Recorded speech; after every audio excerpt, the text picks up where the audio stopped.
to'rt yashar bolam bor, juda sho'x to'polon qiladi. O'shaning uchun jahlim chiqib, chidolmasdan urib tashlayman deydi.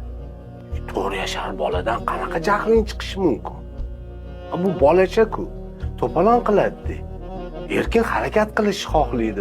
Ehtiyojlarning eng asosiylaridan bittasi erkin harakat qilish va o'z fikrini erkin gapirish. Bu bola uchun juda kerak narsa. Agar shu narsani hozir qilmasa, sizni bag'ringizda ota-onani eng mehribon, eng yaxshi ko'rgan ota-onani bag'rida shu ishni qilmasa, qattiq qilishi mumkin yani. Keyin katta bo'lgandan keyin daydi bo'ladi o'sha bola.